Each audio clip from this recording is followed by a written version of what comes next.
রমজান মাসের ইফতারির পাশাপাশি আপনারা এই আইটেমটাও রাখতে পারেন। তাছাড়া বাচ্চাদের টিফিন অথবা বিকালের নাস্তায় রাখতে পারেন। আর এটা করতে খুবই সহজ। এই খাবারগুলো বাইরের রেস্টুরেন্ট থেকে অনেক চড়া দামেই কিনে খাওয়া লাগে। তো আপনারা যদি ঘরেই তৈরি করে খেতে পারেন স্বাস্থ্যসম্মতভাবে, তাহলে জিনিসটা কেমন হয় বলুন তো।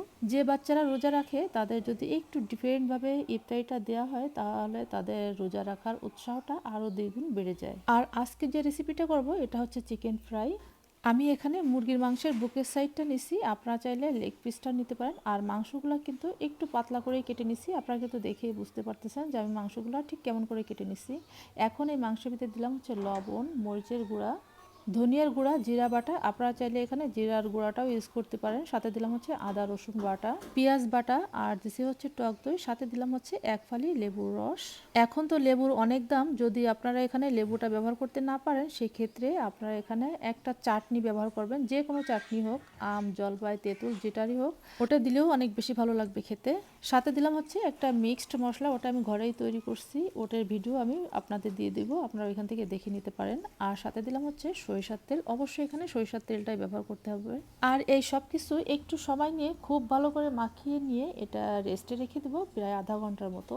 আমার হাতে সময় ছিল না, যার কারণে আমি এটা আধা ঘন্টা রেস্টে রেখে দিছি, তবে আপনারা চাইলে এর থেকে বেশি সময় ধরে রাখতে পারেন। এখন চিকেন ফ্রাইটা তৈরি করার জন্য একটা বাটিতে নিছি হচ্ছে দুটো ডিম। এখানে মুরগির ডিমটাই ব্যবহার করছি, আপনারা চাইলে এখানে হাঁসের ডিমও দিতে পারেন, কোনো সমস্যা নাই।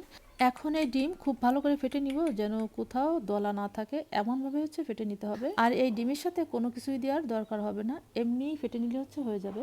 ডিমগুলো খুব ভালো করে ফেটে নিয়ে এখন হচ্ছে মাংসগুলো দিয়ে দিলাম। আর এই মাংসের সাথে কিন্তু মশলাটাও আছে, আমি কিন্তু মশলাটা আলাদাভাবে ঝেড়ে নিইনি, এই মাংসের সাথেই সম্পূর্ণ মশলাটাই রেখে দিছি। অবশ্যই মাংসের সাথে যেন মশলাটা থাকে সেদিকটা খেয়াল রাখবেন, তা না হলে আবার এই মাংসগুলো খেতে ভালো লাগবে না।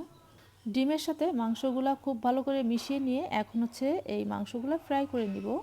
আর তার জন্য এখানে নিচে হচ্ছে অরেঞ্জ ব্রেড গ্রাম, এটা যে কোনো সুপার শপেই পাওয়া যায়।